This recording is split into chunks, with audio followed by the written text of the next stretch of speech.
Hello viewers, আসসালামু আলাইকুম। Short method tricks চ্যানেলের পক্ষ থেকে আপনাদেরকে জানাচ্ছি শুভেচ্ছা।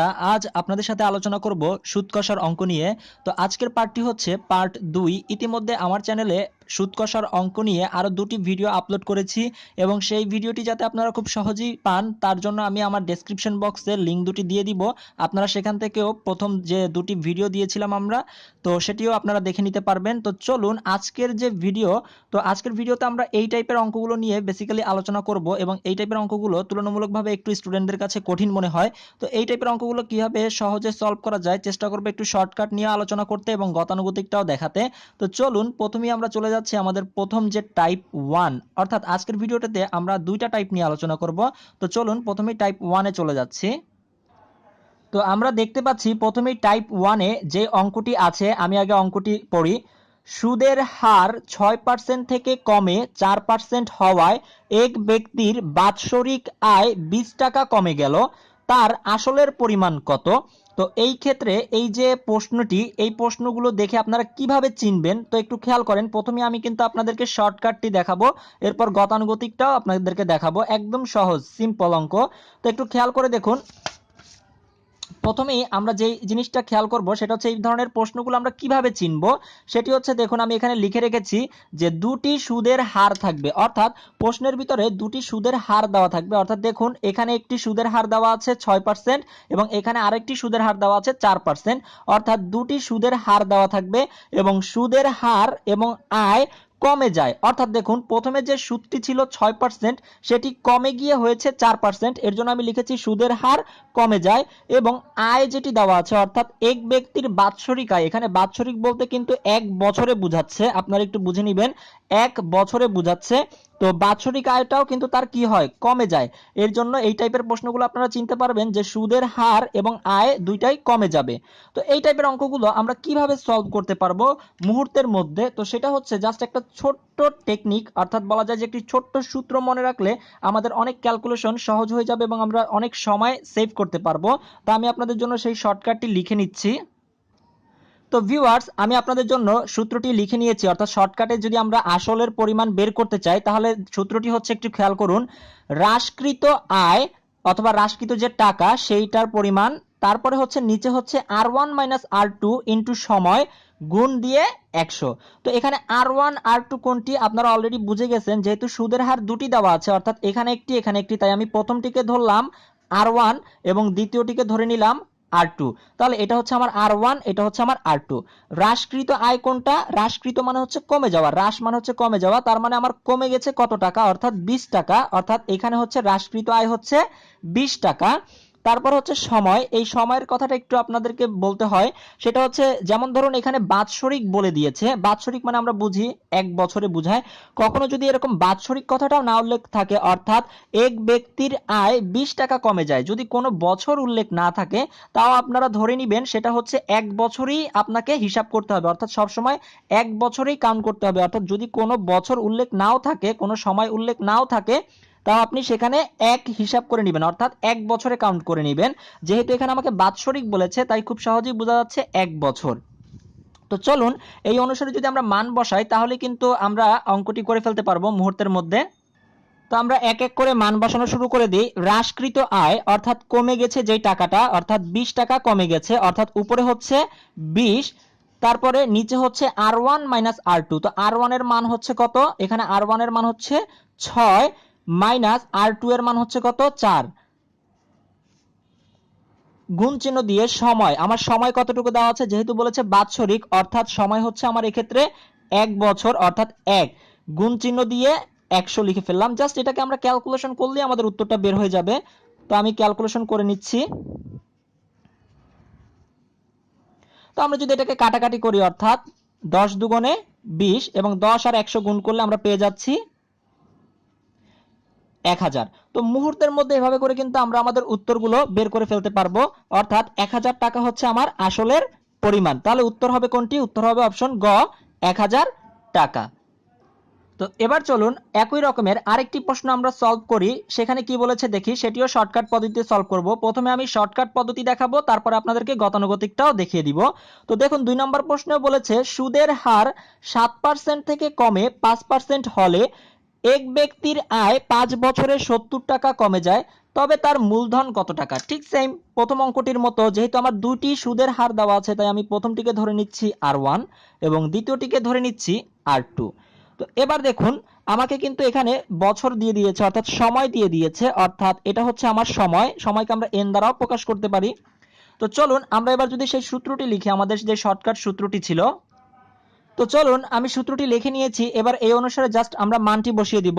তো প্রথমে হচ্ছে হ্রাসকৃত আয়, অর্থাৎ আমার কত টাকা কমে গিয়েছে, 70 টাকা কমে যায়। তো আমি উপরে মানটি বসিয়ে নিলাম। এরপরে দেখুন নিচে R1 মাইনাস R2 অর্থাৎ 7 মাইনাস 5 গুণ সময়, অর্থাৎ এটাকে আমরা n দ্বারাও প্রকাশ করতে পারি, সময় না লিখে শুধু nও লিখে রাখতে পারি। অর্থাৎ n এর মান কত হচ্ছে আমার এখানে, n এর মান হচ্ছে 5 বছর, তাই আমি 5 বসিয়ে দিলাম গুণ 100। তো এটাকে আমরা ক্যালকুলেশন করলে কিন্তু আমরা উত্তরটি পেয়ে যাব। উপরে হচ্ছে 70, নিচে হচ্ছে বিয়োগ করলে হয় 2 গুণ 5, আর এখানে আছে 100। তো আমরা যদি এটাকে হিসাব করি, উপরে 70, নিচে 5 দুগুণে 10 গুণ 100। তো আমরা যদি 10 দিয়ে 100 কে কেটে দিই, 10 10 এ 100, এখানে আছে 70, এখানে আছে 10, 70 আর 10 গুণ করলে হয় 700। তো একদম সিম্পল, এভাবে করে কিন্তু আমরা মুহূর্তের মধ্যে অঙ্কগুলো সলভ করে ফেলতে পারি। অর্থাৎ 700 টাকা হচ্ছে আমার আসলের পরিমাণ, অর্থাৎ মূলধনের পরিমাণ। তাহলে আমার সঠিক উত্তরটি কত? সঠিক উত্তরটি হচ্ছে আমার অপশন গ। তো ভিউয়ার্স, এবার চলুন আমরা সেই প্রথম যে 1 নম্বর অঙ্কটি শর্টকাট করেছিলাম সেটাকে যদি আবার গতানুগতিক পদ্ধতিতে সলভ করি তাহলে কি রকমটা হবে একটু খেয়াল করুন। সুদের হার 6% থেকে কমে 4% হওয়ায় এক ব্যক্তির বাৎসরিক আয় 20 টাকা কমে গেল, তার আসলের পরিমাণ কত? তো যারা রিটেনের জন্য প্রিপারেশন নিচ্ছেন তাদেরও একসাথে এটা হয়ে যাবে। তো একটু খেয়াল করুন, প্রথমে আমরা যে কাজটি করব সেটা হচ্ছে সুদের হার কতটুকু কমে সেটা বের করে নিব। অর্থাৎ সুদের হার কমে, সুদের হার কমে 6% থেকে 4% হয়ে গেছে। অর্থাৎ সুদের হার কতটুকু কমে? 2% কমে যায়, তাই তো? তো সুদের হারটা আগে কমে কতটুকু সেটা বের করে নিব। এরপরে কাজটা একদম সিম্পল, একটু খেয়াল করুন। 2 টাকা, অর্থাৎ এই 2 টাকা কমলে মূলধন হয়, অর্থাৎ আসল হয়, মূলধন হয় 100 টাকা। আপনারা ঠিক সেম একই রকম এভাবেই লিখতে পারেন। সুতরাং 1 টাকা কমলে মূলধন হয় উপরে 100, নিচে 2। তাহলে আমাকে 20 টাকা কমে গেলে কতটুকু হয় সেটা বের করব। অর্থাৎ 20 টাকা কমলে মূলধন হবে, এই 20টা উপরে উঠে যাবে। তো জাস্ট সিম্পলি আমরা এটাকে এখন যদি ক্যালকুলেশন করি, অর্থাৎ 10 দুগুণে 20, 10 আর 100 গুণ করে দিব, তাহলে আমাদের উত্তরটি পেয়ে যাব, অর্থাৎ 1000 টাকা। তো যারা রিটেন পরীক্ষা দিবেন ভাবছেন তারা কিন্তু ঠিক সেম এইভাবে করে আপনারা রিটেনের জন্য এই অঙ্কটি এভাবে করতে পারেন। আর যারা প্রিলির জন্য প্রিপারেশন নিচ্ছেন তারা মুখে মুখে সূত্রটি অ্যাপ্লাই করে ক্যালকুলেশন করে ফেলতে পারবেন। আসলে দুটি পদ্ধতিই সহজ, গতানুগতিকও সহজ, শর্টকাটও সহজ। তো আপনারা যেই পদ্ধতিটি ভালো লাগে সেভাবে করে নেবেন। তো 2 নম্বর অঙ্কটিকে যদি আমরা গতানুগতিক পদ্ধতিতে সলভ করতে যাই তাহলে কিভাবে করব? প্রথমেই আমরা সেই সুদের হার যতটুকু কমে যায় সেটা আগে বের করে নিব। অর্থাৎ সুদের হার কমে 7% থেকে 5% হয়েছে, অর্থাৎ 7% মাইনাস 5% সমান 2%। ওকে, এবার একটু খেয়াল করুন, এখানে আমাকে বছর দিয়ে দিয়েছে, অর্থাৎ সময় দিয়ে দিয়েছে 5 বছর। তাহলে একটু খেয়াল করুন, যদি 1 বছরে কমে 2%, তাহলে 5 বছরে, অর্থাৎ খেয়াল করেন একটু 5 বছরে যদি কমে তাহলে আমার কত টাকা করে কমে? আমরা লিখতে পারি এভাবে,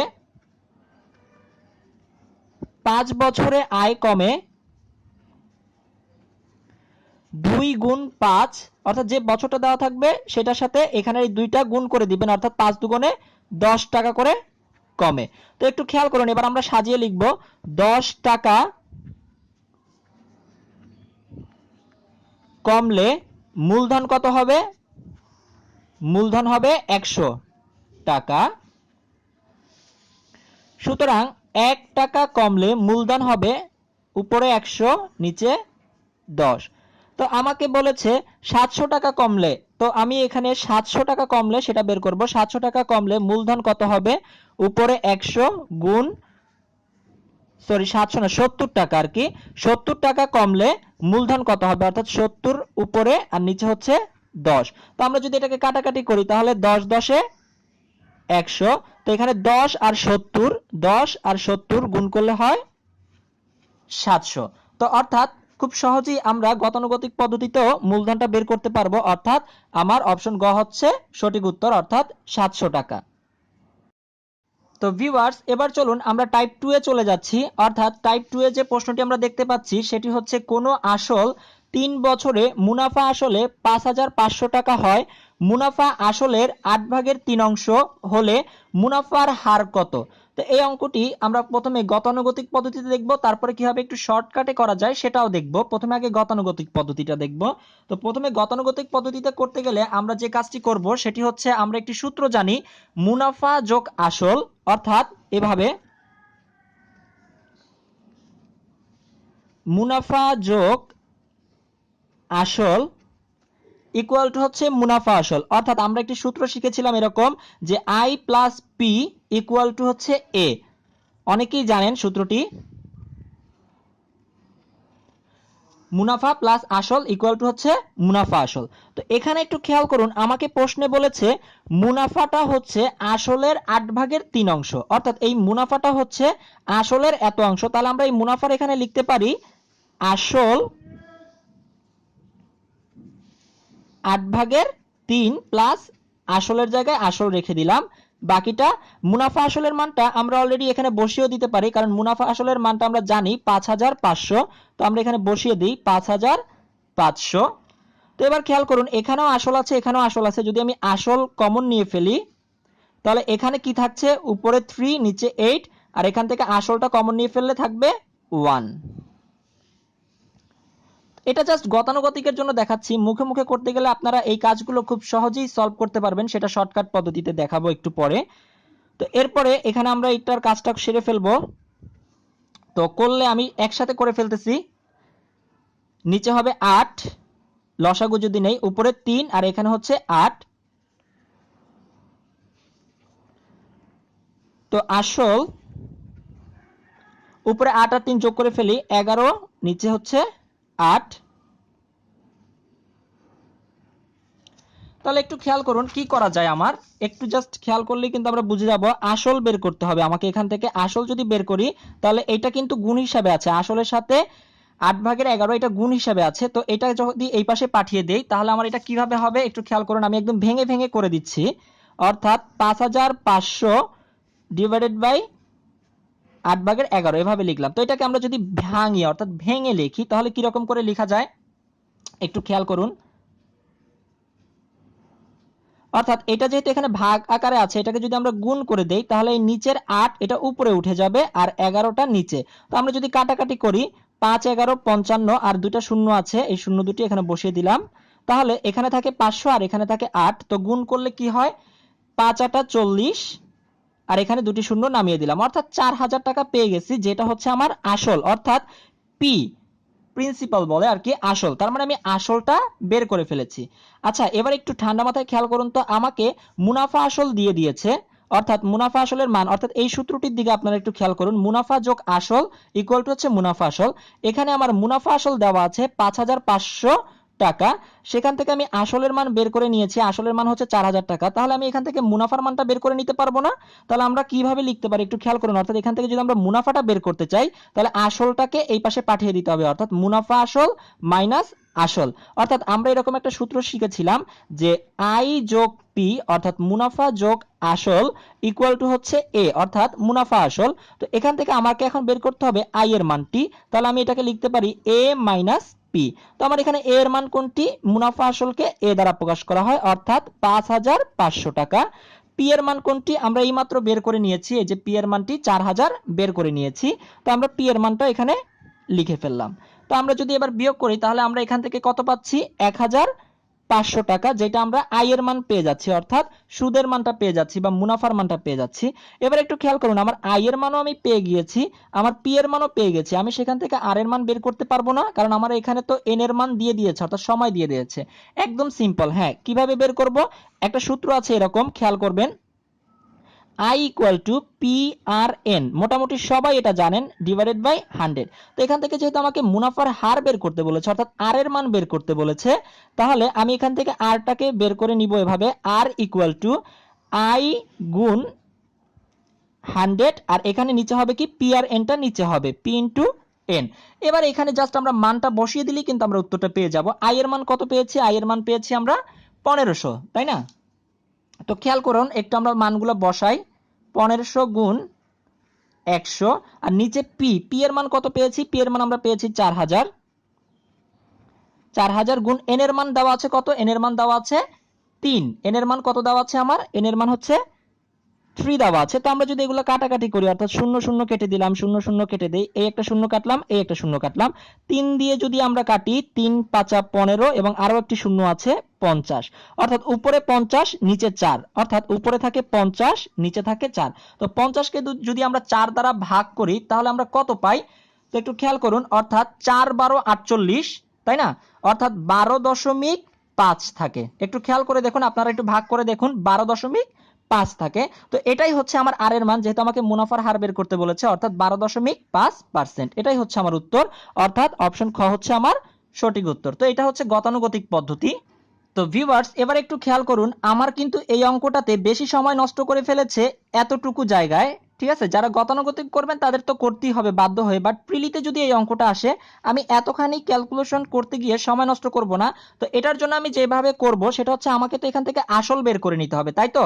তো আমি যেটা করব সেটা হচ্ছে, আসলের জন্য আমি এরকম একটা জিনিস মনে মনে ভেবে কাজ করব, সেটা হচ্ছে, অর্থাৎ উপরে হচ্ছে হর, আমি আপনাদেরকে সব বুঝিয়ে দিব, আগে আমি একটু লিখে নেই। উপরে হচ্ছে হর, আর নিচে হচ্ছে লব যোগ হর, তারপরে উপরে দিব আমরা গুণ চিহ্ন দিয়ে এ, অর্থাৎ হর গুণ এ, আর নিচে হচ্ছে লব যোগ হর।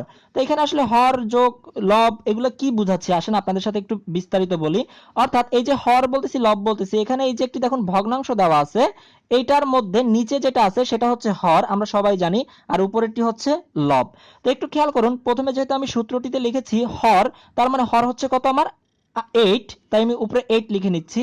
গুণ চিহ্ন দিয়ে এ, কোনটা? এ হচ্ছে আমার মুনাফা আসলকে এ দ্বারা প্রকাশ করা হয়, তাই আমি লিখে নিচ্ছি উপরে 5500 ভাগ, এরপরে কি কাজ করব একটু খেয়াল করুন, লব যোগ হর, অর্থাৎ এটা হচ্ছে আমার লব, এটা হচ্ছে হর, অর্থাৎ হর আর লবটা যোগ করে ফেলবো। তো লবের যে মানটা সেটা হচ্ছে কত আছে? 3, এবং হরের যে মানটা সেটা হচ্ছে 8। তো আমরা যদি একসাথে লিখি, 8 আর 3 যোগ করলে হয়ে যাচ্ছে 11, আমরা সহজেই একসাথে লিখে ফেললাম। তো জাস্ট এটাকে আমরা ক্যালকুলেশন করলে কিন্তু আমাদের সেই মানটা পেয়ে যাচ্ছে। 11 দিয়ে যদি কাটাকাটি করি, 5 11 55, আর এই শূন্য দুটি এখানে বসিয়ে দিলাম, তাহলে কত আছে? উপরে 500 আর নিচে হচ্ছে 8। তো গুণ করে দিই, 5 8 40, আর বাকি দুটো শূন্য নামিয়ে দিলাম। তাহলে দেখুন কতটা সহজে আমি আমার সেই 4000 পেয়ে যাচ্ছি, আসলের মানটি পেয়ে যাচ্ছি। তাহলে আর আমাকে এত কষ্ট করে এইগুলা হিসাব করার দরকার পড়বে না। তো এভাবে করে কিন্তু আমরা আসলের মানটা বের করে নিলাম।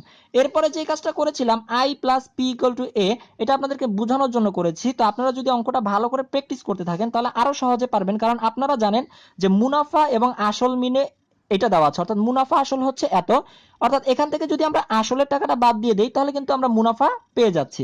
অর্থাৎ ধরুন এরকম মুনাফা আছে, মুনাফা আসল সমান কত দেওয়া আছে? 5500 দেওয়া আছে, আর নিচে দেওয়া আছে আসল দেওয়া আছে, আসল হচ্ছে 4000 দেওয়া আছে। তো এখান থেকে যদি আমাকে মুনাফা বের করতে হয়, মুনাফাটা থাকবে, আসল আসল বাদ দিয়ে আমি জাস্ট বিয়োগ করে দিব, জাস্ট বিয়োগ করে দিলে আমার শুধু এখান থেকে কিন্তু আমরা মুনাফাটা পেয়ে যাব। এই টাকাটার মধ্যে কিন্তু মুনাফা আছে, আসলও আছে। তো সেই মুনাফা আসল থেকে যদি আমি আসল বাদ দিয়ে দেই তাহলে আমার মুনাফাটা থেকে যাচ্ছে, অর্থাৎ 1500 থেকে যাচ্ছে। তো এগুলো কিন্তু আসলে মুখে মুখে করা যাবে। সো এরকম যারা গতানুগতিক পদ্ধতিতে করবেন তারা তো অবশ্যই করবেন, আর যারা মুখে মুখে করতে চান প্রিলির জন্য তারা এভাবে সময় নষ্ট না করে গতানুগতিক করে, তো আপনারা এভাবে করেও জাস্ট আই এর মান এবং পি এর মান বের করে শুধু সূত্রটা অ্যাপ্লাই করে দিবেন, I equal to P R N divided by 100। তো এভাবে করেও কিন্তু আমরা অঙ্কটা খুব সহজে সলভ করতে পারবো। এবার আসি আজকের মানে মেইন প্রশ্ন। আমাকে একজন ইউটিউবে পার্সোনালি কমেন্ট করেছে যে ভাইয়া এই অঙ্কটা একটু করে দিয়েন, খুব কঠিন মনে হয়। তো এই অঙ্কটার কথা চিন্তা করে আজকের ভিডিওটা বানানো। তো চলুন, এই অঙ্কটা হচ্ছে একটু আগে যে 3 নাম্বার অঙ্কটি করিয়েছি ঠিক সেম একই রকমের, তবে কিছু জিনিস সংখ্যাগুলো চেঞ্জ করে দিয়েছে। তো খেয়াল করুন, কোন আসল 5 বছরের সুদ সহ 306 টাকা হয় এবং সুদ আসলের 3/8 অংশ, সুদের হার কত? তো এই অঙ্কটিও কিন্তু আমরা সেভাবেই করতে পারবো খুব সহজে। আমি প্রথমে গতানুগতিকে করতে চাচ্ছিলাম, কিন্তু সময় স্বল্পতার জন্য আমি প্রথমে শর্টকাটে করে আসলটা বের করে নিব। তো শর্টকাটে আসলটা কিভাবে বের করব, অর্থাৎ আসল সমান উপরে কি হবে হর গুণ এ, আর নিচে হচ্ছে হর যোগ লব। তো আসুন এটাকে যদি আমরা একটু হিসাব করি, এই পাশ করে করি আমি।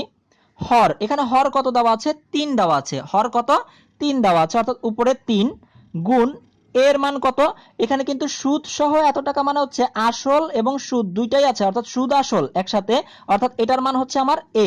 306 হচ্ছে আমার এর মান, মানে মুনাফা আসল বা সুদ আসল। তার মানে এখানে সেই এর মানটা বসিয়ে দিলাম 306 ভাগ হর এবং লব যোগ করব, অর্থাৎ হর এবং লব যোগ করব, একসাথে যোগ করে ফেলি আমি, যোগ করলে পাচ্ছি 11। তো এটাকে যদি আমরা একটু ক্যালকুলেশন করি, অর্থাৎ হিসাব করি, আপনারা একটু হিসাব করে দেখবেন, ভিডিওটি লম্বা হয়ে যাবে দেখে আমি করছি না। তো একটু আপনারা হিসাব করে দেখবেন কত আসে। তো আসবে এরকম 83.45, অর্থাৎ এইটা কিন্তু আমরা আসলের মান পেয়ে যাচ্ছি, অর্থাৎ আসল 83.45 টাকা। তো আমি আসলের মান পেয়ে গেছি। এবার আমি তাহলে এখান থেকে আমার মুনাফা অর্থাৎ সুদেরটাও বের করে ফেলতে পারবো, যেহেতু সুদ আসল একত্রে দেওয়া আছে 306 টাকা। তো অর্থাৎ এ সমান দেওয়া আছে আমার 306, আমরা জানি I plus P, A equal to I plus P. আমি এখান থেকে বের করতে হবে আমার আই এর মান, তাহলে আমি লিখতে পারি I equal to A minus P. এর মান কত, এর মান দেওয়া আছে 306, পি এর মান একটু আগে বের করে নিয়েছি কত, 83.45। তো এটাকে যদি আমরা বিয়োগ করি তাহলে কত হয়, 22.5 222.55 222.55। আপনারা একটু কাইন্ডলি হিসাব করে দেখবেন, বিয়োগ করে দেখবেন 222.55। তো এবার একটু খেয়াল করুন, এটা আমার কি বের হয়েছে, এটা আমার বের হয়েছে মুনাফা বা সুদ, অর্থাৎ আমার সুদ বের হয়েছে এটি। এখানে আমার আসল বের করে নিয়েছি, এখানে আমার সুদ বের করে নিয়েছি। এবার আমাকে বের করতে বলেছে সুদের হার, এবং এখানে আমাকে সময় দিয়ে দেওয়া আছে, দিয়ে দিয়েছে। তো একটু খেয়াল করে দেখুন, আমার এন এর মানও জানা আছে, এবং আসল পি এর মানও জানা আছে, এবং সুদ আই এর মানও জানা আছে। আমি কি এখান থেকে সুদের হার বের করতে পারবো না? তাহলে আমাদের যে সূত্রটি ছিল I equal to P R N divided by 100। তো এখান থেকে যদি আমাকে যেহেতু আর এর মান বের করতে বলেছে, তো আরটাকে বাম পাশে রেখে আমি কি করব, আই ইন্টু 100, আমি এখানে 100 লিখি, যেহেতু আমি সবগুলো সংখ্যা বাংলায় লিখেছি, এটাকে 100 লিখে দেই। আর নিচে হবে কি তাহলে, পি গুণ এন।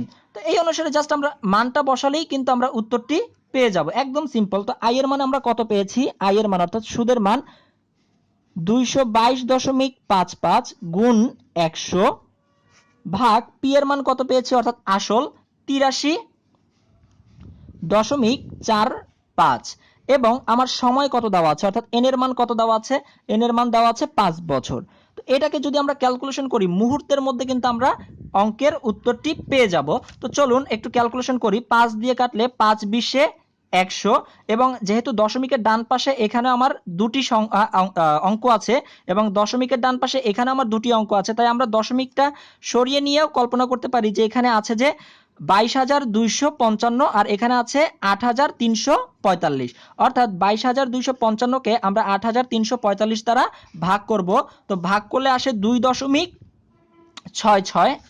আমি জাস্ট মানে সময় স্বল্পতার জন্য ভাগটা দেখাতে পাচ্ছি না, 2.66 এরকম একটা মান আসবে, আপনারা করলে দেখতে পাবেন 2.66। তো এটার সাথে জাস্ট আমরা 20কে গুণ করে দিব, অর্থাৎ 2.66 এর সাথে আমরা 20 গুণ করে দিব, অর্থাৎ 53 দশমিক সামথিং একটা মান আসবে, অর্থাৎ 53.2 এর পরে আরো কতগুলো মান আসবে। তো তাহলে আমি এটাই হচ্ছে আমার কিসের মান পেয়ে যাচ্ছি, আমার সুদের হারের মান পেয়ে যাচ্ছি। তো এরকম কোথায় আছে অপশনটি একটু খেয়াল করুন, 53.3। আপনারা ক্যালকুলেটরে করলে এখানে আরো কিছু মান পাবেন। তো এটা 3 ধরে নেওয়া হয়, অর্থাৎ দশমিকের পরে 3 ঘরের এখানে যদি 5-এর থেকে কোনো বেশি সংখ্যা থাকে, বা 5 পর্যন্ত বা 5-এর থেকে বেশি কোনো সংখ্যা থাকে, তার সাথে 1 যোগ করে নেওয়া হয়। এটা আপনারা অনেকেই জানেন, তাই এখানে 53.3। তো আমার উত্তরটি হচ্ছে অপশন ঘ। তো ভিউয়ার্স, আপনারা যদি আমার আজকের এই ভিডিওটি থেকে কিছু হলেও শিখতে পারেন, তাহলে আপনারা 5 নাম্বার অঙ্কটি একটু নিজেরা চেষ্টা করবেন। 5 নাম্বার অঙ্কটি একদম সহজ, যারা যারা পারেন তারা অবশ্যই কমেন্ট করে জানান। এটা কিন্তু মুখে মুখেও অনেকে সলভ করে ফেলতে পারবেন, কারণ একদম সিম্পল, আপনাদেরকে শিখিয়ে দিয়েছি, শর্টকাটেও দেখিয়েছি, গতানুগতিকও দেখিয়েছি। আপনারা সবাই 5 নাম্বার অঙ্কটির উত্তর কত হবে কমেন্ট করে জানান। আর আপনাদের উদ্দেশ্যে একটি কথা বলে শেষ করব, তো সেটি হচ্ছে আপনারা শুধু নিজেরাই এই ভিডিওটি দেখবেন না, আপনার যারা বন্ধু বান্ধব আছে তাদের সাথেও শেয়ার করে দিন, তারাও যাতে শিখতে পারে, উপকৃত হয়। আপনার দ্বারা যদি আপনার একটা বন্ধুর উপকার হয় তো আপনারও ভালো লাগবে, তাই না? তো আপনারা এই ভিডিওগুলো বেশি পরিমাণে ফেসবুকে, তারপর হোয়াটসঅ্যাপে, অর্থাৎ যেসব সোশ্যাল মিডিয়া আছে সেগুলোতে আপনারা শেয়ার করে দিবেন এবং আমার চ্যানেলটা অবশ্যই সাবস্ক্রাইব করে রাখবেন। এবং কার কোন টপিকের উপরে ভিডিও দরকার, অর্থাৎ ম্যাথের ক্ষেত্রে কোন টপিকের উপর বা বাংলার ক্ষেত্রে কোন টপিকের উপর ভিডিও দরকার, তারা অবশ্যই কমেন্ট করে জানাবেন। এবং বাংলার উপরে আমি সামনে হয়তো নেক্সট ক্লাসে না পারলেও এর পরের ক্লাসে আপনাদের সন্ধি নিয়ে একটি ভিডিও দিব, তো আপনারা সবাই দেখবেন, অনেক উপকার হবে বলে আশা করছি। তো আজ তাহলে এতটুকুই, সবাই ভালো থাকবেন, ধন্যবাদ, আসসালামু আলাইকুম।